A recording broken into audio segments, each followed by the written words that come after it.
Kan dipadahakannya macam-macam. Dalil beumuran orang mencari dalil aja karena tegawi lagi. Dalil ketika dalil. Setiap ada suruh ada larangan ya Allah. Mun inya betakon mana dalilnya bahaul, mana dalilnya bemaulitan, mana dalilnya batalkin-talkinan, dalilnya macam-macam mana dalilnya? Dalilnya di Quran mana? Nah sekarang aku betakon dalil nama larang mana? Adalah Quran. Dalilnya tidak boleh membaca maulid adalah di Quran, di hadis ya Nabi, jangan kamu baca maulid, jangan kamu bertahlil, adalah munyak kada ini itu berarti pipi-pipi gawe aja berarti boleh aja digawe. Bismillahirrahmanirrahim. Assalamualaikum warahmatullahi wabarakatuh. Alhamdulillah, Allahumma sholli ala nabiyyina Muhammad wa ala alihi wa sahbihi ajmain. Sahabat sekalian yang dirahmati Allah Subhanahu wa taala, semoga selalu sehat, semangat serta sukses selalu. Ya, teman-teman sekalian, sering kita mendengarkan ataupun mendapatkan pertanyaan-pertanyaan yang semacam ini, yakni ketika suatu perkara yang orang-orang melabelinya dengan kaum Wahabi, melarang dan menyebut itu adalah perkara-perkara yang bid'ah, ya, dilarang. Kemudian muncullah pertanyaan-pertanyaan, diantaranya adakah dalil yang melarang untuk melakukan perkara-perkara tersebut, padahal perkara itu dianggap baik, dianggap bagus, dianggap sholih, ya, seperti mungkin maulidan, kemudian seperti mungkin juga zikir berjamaah dan lain sebagainya. Teman-teman semua sudah tentu saja sering mendengarnya. Nah, sehingga muncul di antara kalangan-kalangan yang melakukan perkara-perkara tersebut itu menanyakan dalil larangannya. Mosok dilarangkan baik, mosok dilarangkan bagus, dan lain sebagainya. Nah, teman-teman sekalian, kali ini ada penjelasan dari seorang ustadz mengenai jawaban dari pertanyaan tersebut yang diambil dari Al-Qur'anul Karim tentu saja. Dan semoga ini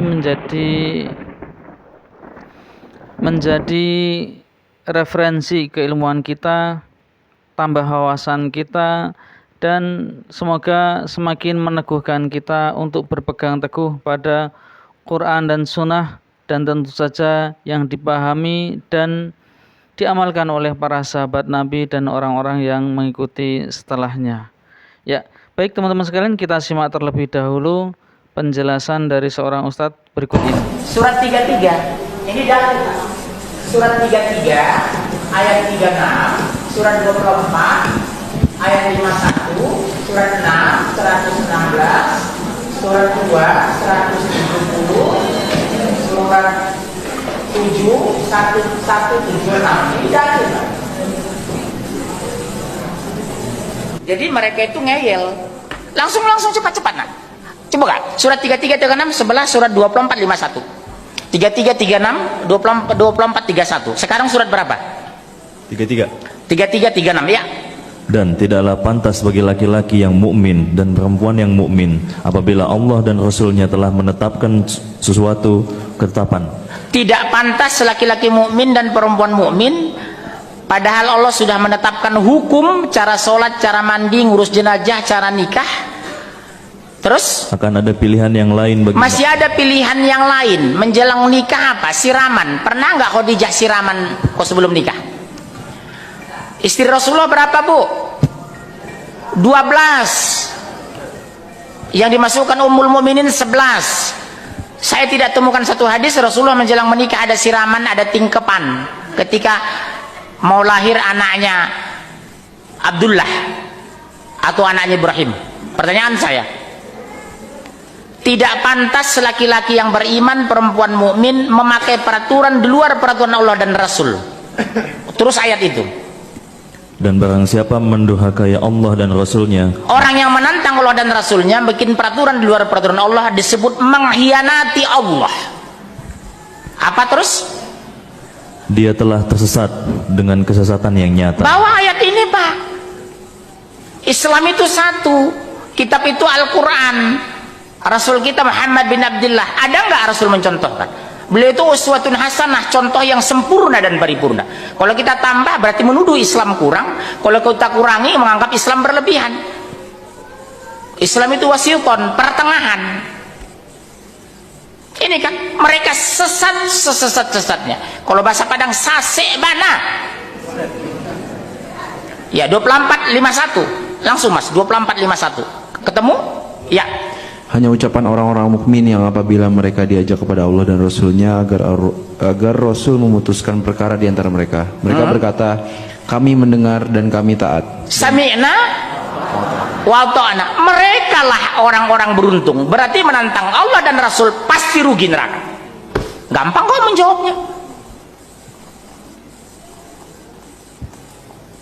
Kok diam? Kurang cukup. Surat 2 170. Mas, cepat. Saya mau pulang ini, udah kelewatan ini. Saya harus mau ke Jakarta Selatan ini. 2 170. Langsung. 2 170. Mas cari 6 116. 2 170. Dan apabila dikatakan kepada mereka, ikutilah apa yang telah diturunkan Allah, mereka menjawab, tidak. Kami mengikuti apa yang kami dapati pada nenek moyang kami melakukannya. Ikut nenek moyang, tingkepan nenek moyang enggak? Tahlilan nenek moyang enggak? Azan memasukkan jenazah ke kubur nenek moyang enggak? Joget-joget nenek moyang enggak? Tingkepan nenek moyang enggak? Nginjak telur nenek moyang enggak? Kok begitu patuh? Bayangkan ayam capek ngedan di endoknya diinjek. Abang nggak tersinggung kalau tahu itu? Bagaimana ibu habis melahirkan anaknya diinjek? Telur itu rezeki dari Allah lewat ayam untuk dimakan.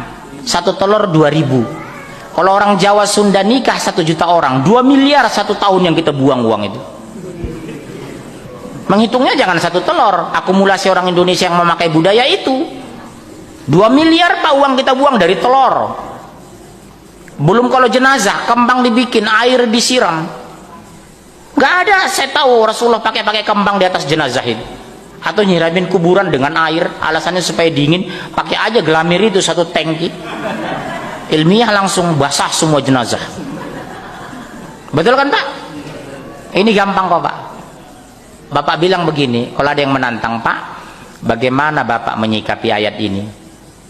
Mereka sesat sesat-sesatnya karena tidak ada contoh dari Allah dan Rasulnya. 6 116. Langsung Mas. Dan jika kamu mengikuti kebanyakan orang di bumi ini, niscaya mereka akan menyesatkanmu dari jalan Allah. Jika kamu mengikuti kebanyakan orang di muka bumi ini, mereka menyesatkan panjenengan. Pertanyaan saya, lebih banyak mana, berjilbab atau tidak berjilbab? Banyak ngaji mana, ikut bid'ah atau ikut sunnah? Bid'ah. Iya kan? Hampir semua sinetron di televisi mencontohkan memasukkan jenazah pakai azan di kubur. Hampir semua sinetron di televisi saya lihat mengiringi jenazah zikir kencang-kencang. La ilaha illallah Muhammadur Rasulullah Astaghfirullahalazim Innallaha ghafurur rahim. Padahal berdasarkan hadis, mengiringi jenazah sehening kematian itu menengahi cicing. Mengiringi jenazah sehening kematian itu. Orang mati dia mah nggak deh, dia menengahi cangkeme. Ojo ngomong apa Pak? Udah Pak, catat ya itu Pak. Udah ya Pak.